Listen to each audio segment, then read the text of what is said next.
The question I'm going to answer now is, if you're training a certain muscle group 2 times a week, how should you train it? Should you train it heavy and light? Should you have 2 medium sessions spread over a course of a week?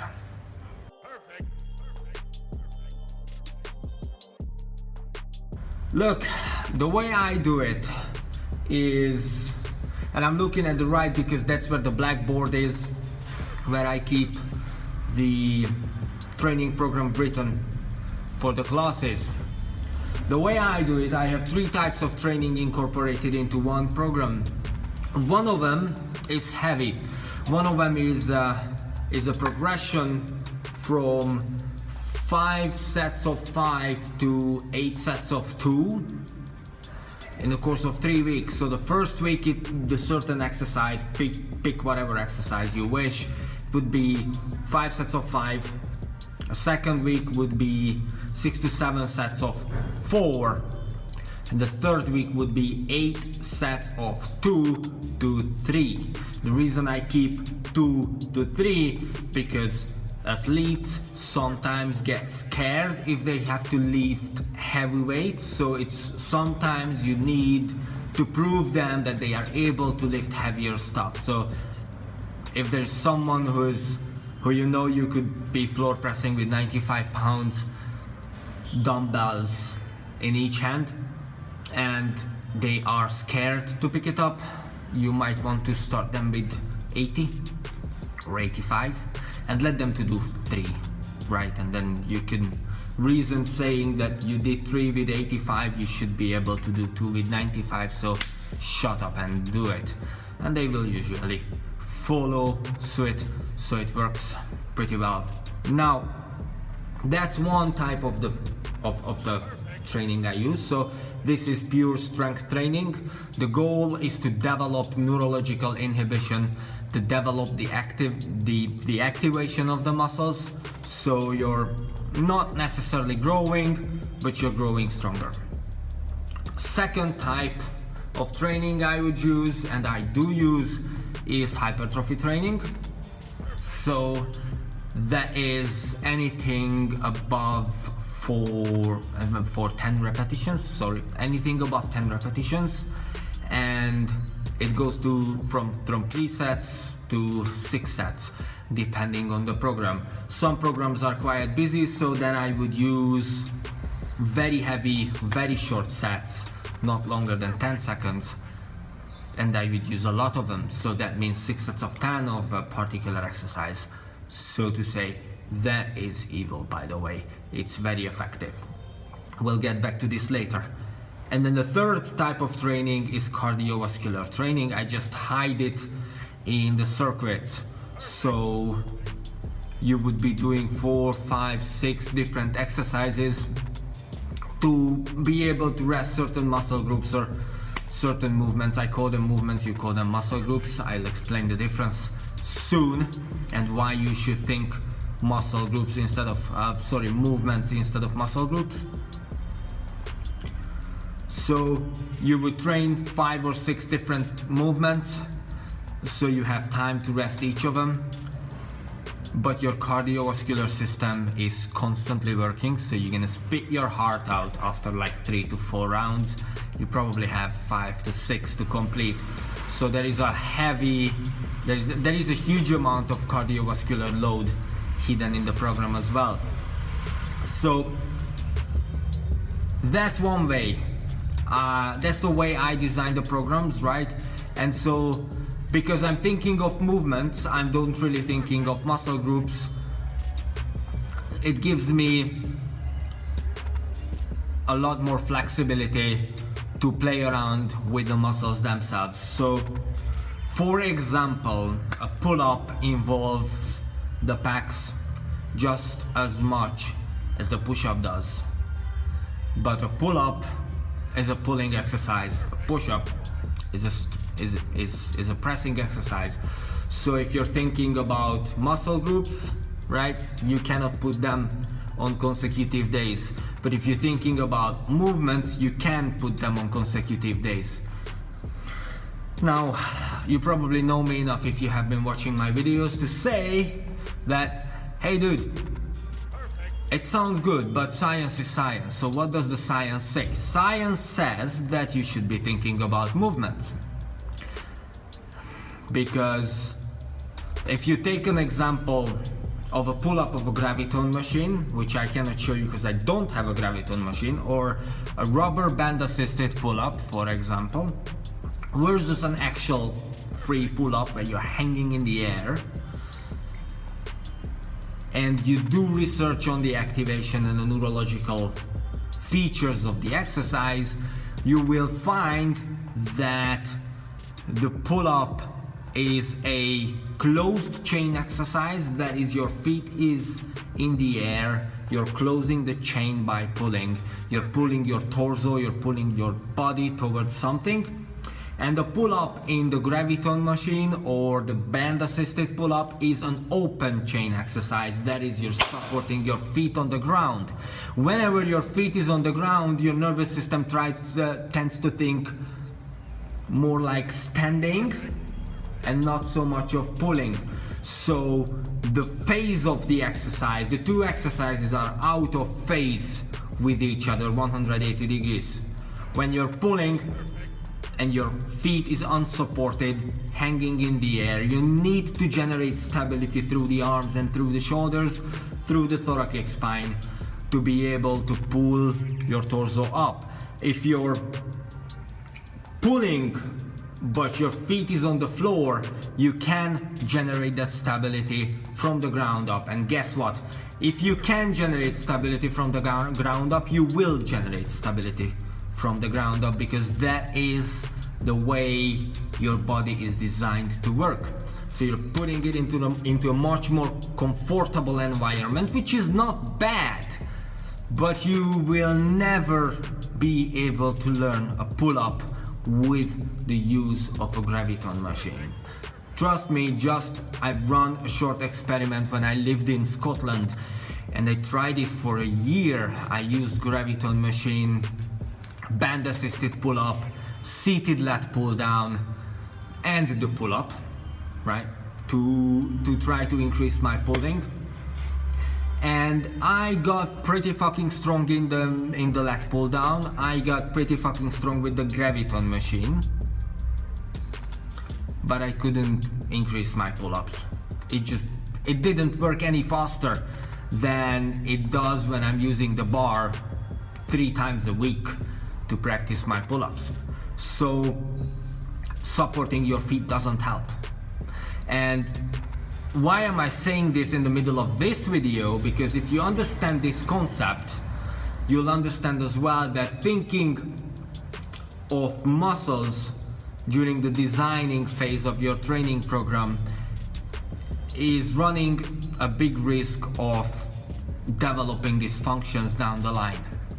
Because your body, of course, it is composed of muscles, but when you're actually starting to work out and moving, you're moving, right? So even when you're thinking of your bicep to execute a bicep curl, you're not really contracting your bicep, so to say, you are executing a bicep curl. From your mental, neurological, physiological perspective, you are executing a bicep curl. When you're doing a pull-up, you're not training your back, you're doing pull-ups. That is what you're focusing on. You're not focusing on training the back, you're focusing on doing the pull-up. When you're front squatting, you're not focusing on your vastus medialis, right? You're focusing on standing up under the load. You're focusing on the movement of the squat, to try to execute the movement of the squat. So do not think about muscle groups, think about movements. And whenever you're thinking about movements, you'll find that the possibilities are endless. You can effectively train the same muscle groups every single day with different type of movements, and you will be fine. You will be okay. I do this all the time. In my conditioning part of the workout, I deliberately program exercises which attack multiple movement patterns, and I deliberately program exercises which attack multiple body parts. Okay, so on Monday, I'm reading it out now, I've got the dump the buckets, which is for thoracic extension and loaded external rotation. I've got hamstring curl, which is for the hamstrings, hip extension and the knee flexion.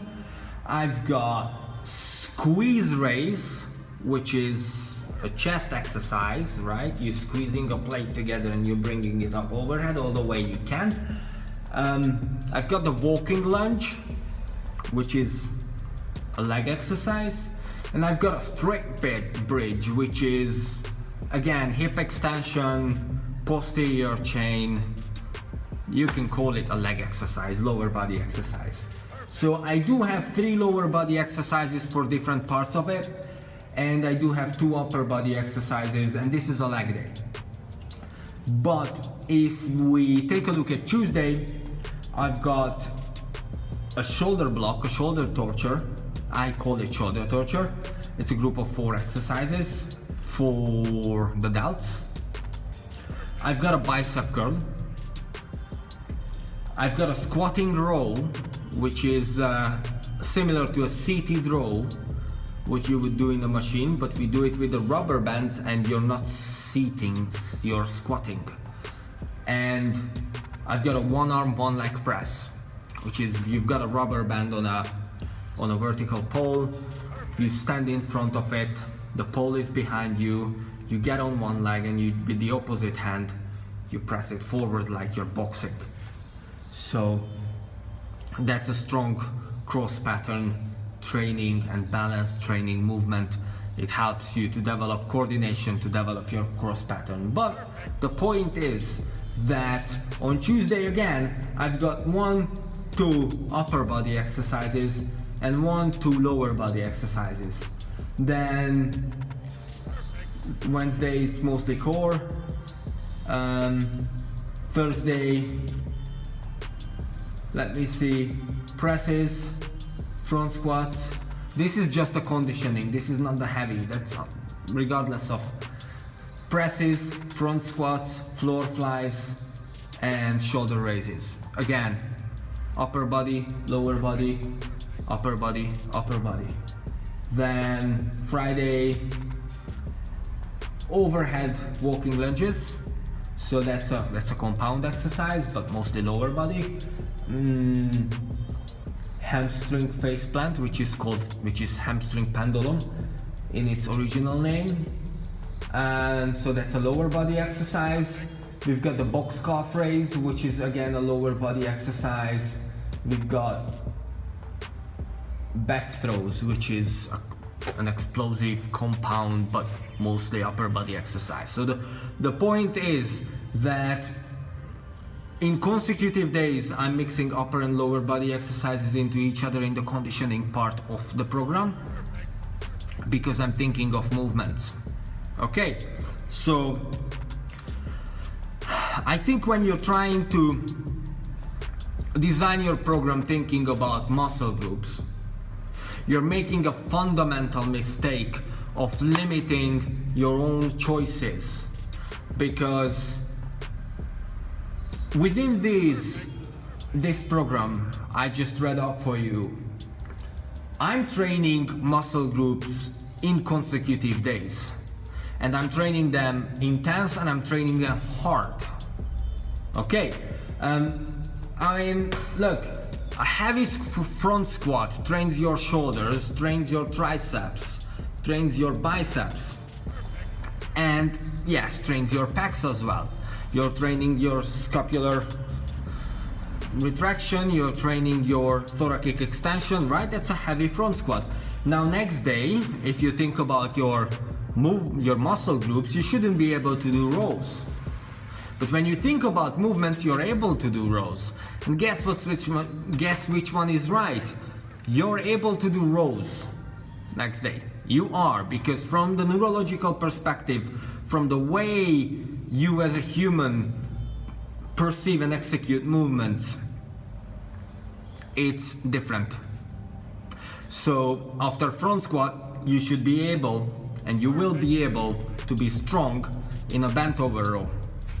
That is absolutely fine. Or even a deadlift, right? That is absolutely fine. It doesn't make sense when you're thinking from the perspective of the muscle groups, but it does make sense when you're thinking of the movement, right? So don't think about muscle groups, think about movements. When you're thinking about movements, you can focus on three things. Three energy systems, so to say. You can focus on neurological activation. So that is power, right? Or strength. Think about west side. Think about not the band, but the program, the method. Think about singles, doubles, triples. Think about anything below 5. That's one way of doing so. I wouldn't train correlated movement patterns with the same method on consecutive days. It's just not effective. On the second day you won't be that strong. You need some time to recover from that perspective, right?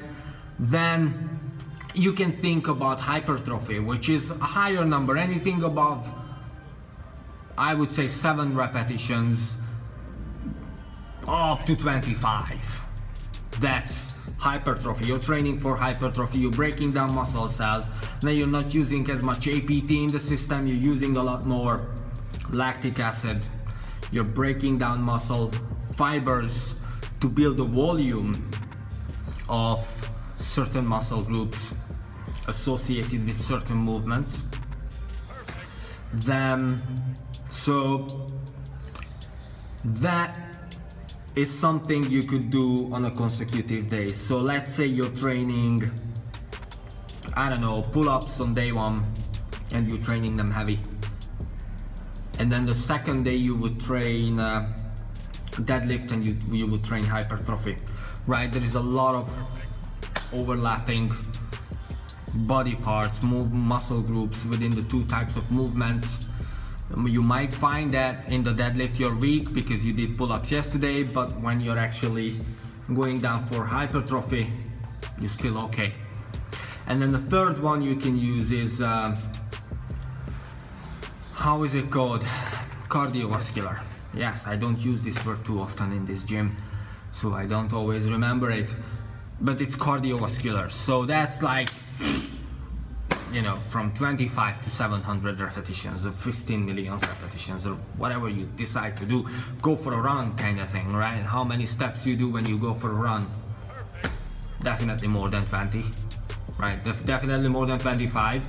So you're way over the hypertrophy part of it. Now, the thing is that the more you raise the volume, the intensity has to come down. That makes kind of sense. You cannot go for a 5K run pulling a 400-pound sled on your belt, right? It's not, I mean, you might you might be one of those guys who actually can do that, but then you wouldn't be able to pull that, you know, that 400-pound sled would be light for you if you would be training for strength. It wouldn't do anything. So you would need to go for 1,500 pounds to actually get some, you know, explosive power training from a sled pull. If you can go and run 5K with a 400-pound version. So you understand it's a different type of load with a different type of intensity. You kind of have to match them together. It makes sense, right? So just think about that. So you can think about the movements and you can think about the energy systems you use. Each movement has, you know, 3 possible applications in terms of like energy systems. And so you have plenty of opportunities and options when you put your training plan together. Just make sure that you're not training the same movement with the same energy system or a correlated movement with the same energy system on consecutive days. Word of advice when you're training legs or lower body, so you did some sort of like heavy or hypertrophy based lower body movement, do not train lower body movements for hypertrophy or strength for the next 2 days, because legs tend to have a larger tendency to develop delayed onset muscle soreness, which is, that's what it is, it's called soreness, but it doesn't come on the day after, it comes 2 days later. So if you've done a cool crashing leg day and the next day you're fine, just wait, it's just about to come. The second day after is always worse. Just keep this in mind, but experience will teach you this. So to summarize the question and to shorten your answer, and now I rambled about it, collected my thoughts, and this last 1 or 2 minutes will be the one what I will actually type into the Quora article and post into the description of this video and share it on YouTube and everywhere else, because it's short and it makes sense, unlike this 21 minutes ramble what I just made. It's actually 21 minutes 32 seconds, and I'm going to edit it probably down to like 12-13 minutes, we'll see. Or maybe I will be lazy and just load it up here Alioho style, who knows. I'm doing 4 or 5 videos of this day. If I edit all of them, like, this will be the only thing I do for the rest of my life. So anyway, the short answer of the question: don't think about movement, the muscle groups, think about movements. And yes, the best way would be to train one heavy and one moderate. I wouldn't think about light. When I'm thinking about heavy, I'm thinking about fucking heavy. I'm not thinking about 10 repetitions, right? I'm thinking about 3 repetitions, 2 repetitions, something what, you know, crashes you. You really need to fucking push it. After 2 reps, it's not gonna move anywhere. You're done. That's what I'm thinking about heavy. So the way I use it between 5x5 and 8x2. So 1 week 5x5, second week 6x4, third week 8x2 or 8x3. Depends on what kind of movement I'm talking about and how confident I feel. That's the heavy. And then the second type of training I would incorporate, you can incorporate it on a separate day, or you can incorporate it in a conditioning block on a separate day. So I mean, you can have one day for squats heavy, and then you all the accessory exercises for squats, and then you have another day for rows, and then you do the accessory exercises for the rows. Or what you can do is one day you have squats, and then you have accessory exercises for something you did before, let's say presses, and then the second day you do the rows, and then you have the accessory exercises for the squats, and then the third day you do, I don't know, lunges, overhead presses, deadlifts, whatever you can think of, and you do the accessory exercises for the rows. So you kind of switch them over. That's one way to make it work as well. And then a couple of times a week, add your low intensity cardio, and that's it, really. That's all. I do high intensity cardios, let me see, 1, 2, 3 to 4 times a week, depending on the phase of the program I'm in. And it consists some sort of weird shit. It's like either tuck jumps or chest to chest murders or back throws. You heard the back throws there. Anything what requires me to go high intensity for a certain amount of time. So the way it would be, we finish a training day, and then before the silence block, before the stretching and the meditation, we go for, I don't know, slam ball slams, 2 minutes, or chest to chest murders, 2 minutes, you know, kind of like all out, try to survive that shit. Once you've done that, you just drop the ball, you drop down, you go for your stretching and little breathing exercises. I call it silence. Some people call it meditation, some people call it yoga. It's the idea is to breathe, calm down, integrate your thoughts, gather yourself.